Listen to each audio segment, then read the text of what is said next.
Alright, today this video is going to be on specific to this actual 10-inch Rikon bandsaw, the 10305.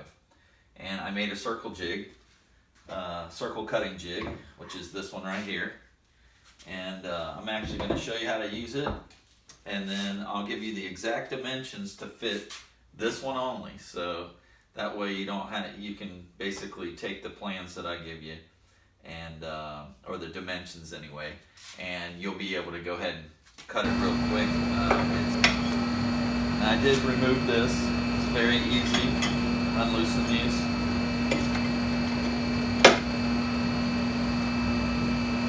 My jig. So anytime you're making a circle, you're going to know that you're going to slide this on, and you start cutting this up until your backer plate hits the end here. That's how you know that it's centered on the pin that we're going to make in here. So anyway, we're going to do that right now. You can see how it works.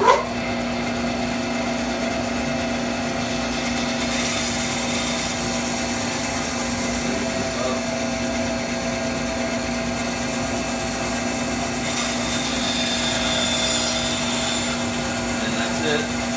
Stop.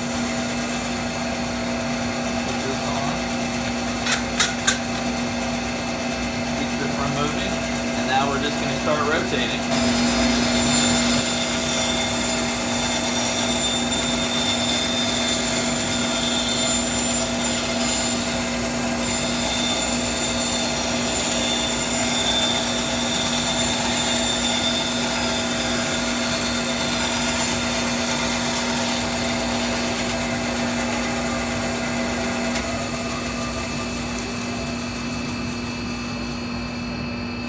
Now I've got a perfect circle.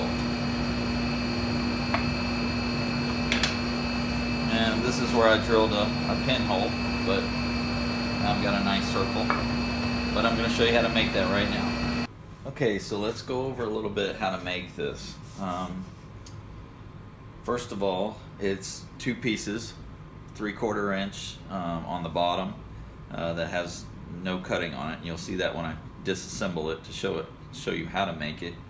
And then there's three separate pieces that we're going to rip on the table saw with a 30-degree angle on it, on these pieces. So but anyway, this is actually 13 and 3/16 wide. That's because when I started with a 13.5 inch board and cut it 2 times with my 1/8 inch kerf, I ended up getting about 3/16. So from here to here is 13 and 3/16, and then I've got a piece of 3/4 inch plywood that is 2 inches tall. And I made it 2 inches tall because of the little wing nuts under here. I didn't want this to bump up and actually interfere with that, so I didn't have to take these off. The other thing that we have to do, and the first thing that we need to do, is figure out which blade you're going to use.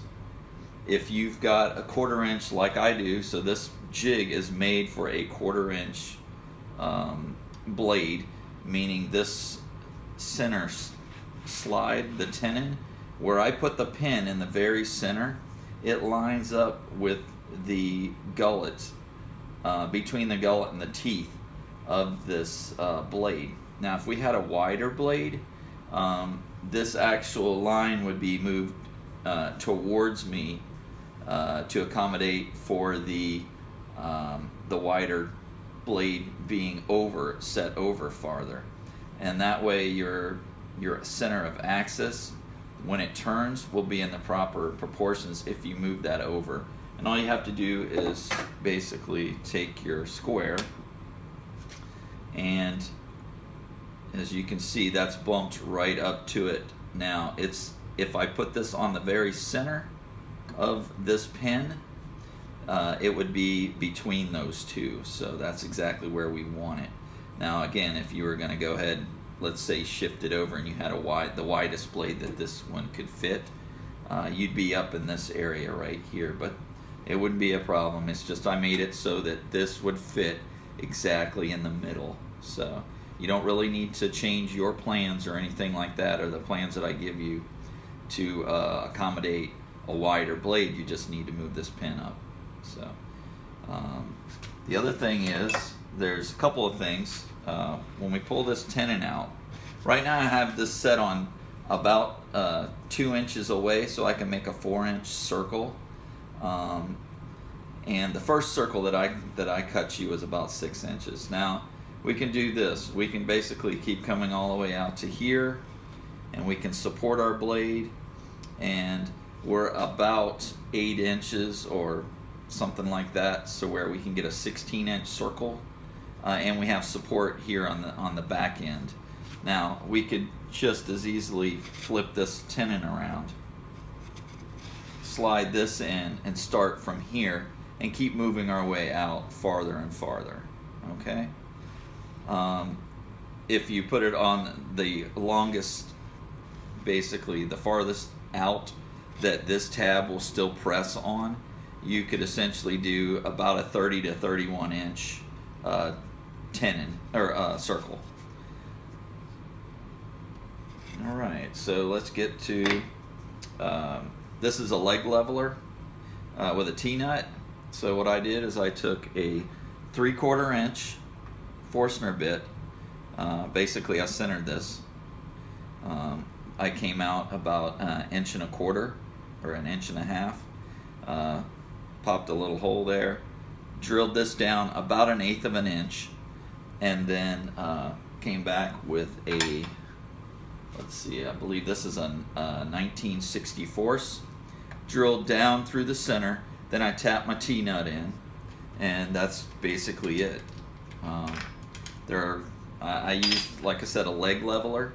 There's a couple of things you can use here. This one actually was used for leveling a router plate, but you can buy these at, I'm not sure, but maybe Lowe's or Ace Hardware. And basically this is a threaded insert, so you drill your hole same manner. Basically that's going to go into the wood, and then you're going to use basically a plastic instead of the metal to stop the tenon. So, all right, now what we're going to do is I'm going to go over to the bench. I'm going to disassemble this so you can see exactly how I made it and how it was cut. Okay, everything's disassembled, and this is our bottom. Like I said, you're going to have one solid piece on here besides that cut when you start out. That's 16.5 by 13 3/16 this way.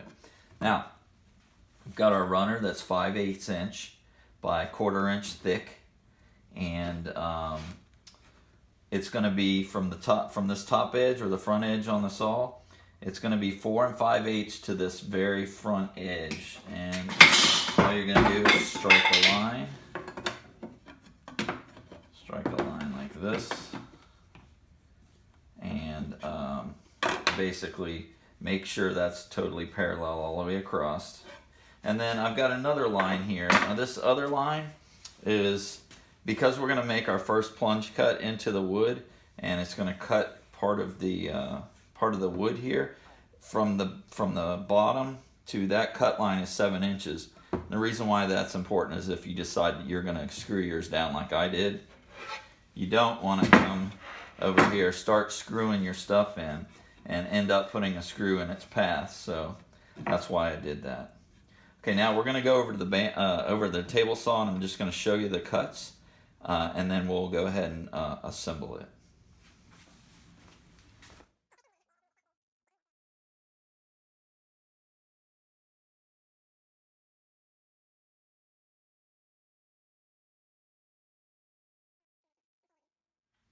Okay, we're at the layout on the table saw now. I've got my the saw blade set to 30 degrees, and I've got my first cut ready, which I've got my fence set at 6 3/8. That's going to be your first cut. Now, again, we're going to start with a 16.5 inch long board, and this particular one that we're making that's on my sled is 13 and 1/2 inches wide. Okay, if you start with 13.5 inches wide, it's going to be the same sled that I just made. So basically we're going to run that through, and we're going to end up, that's going to be our first piece on the right.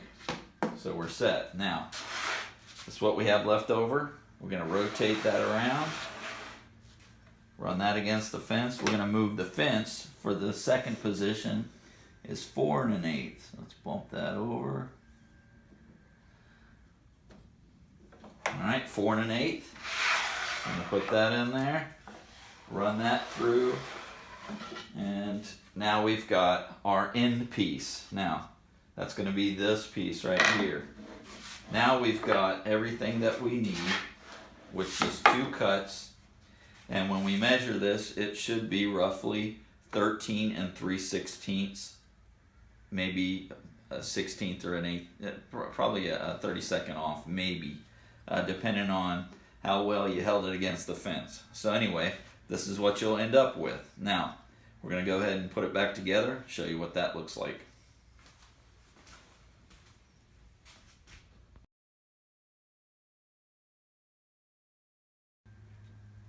Okay, now we got all of our pieces together.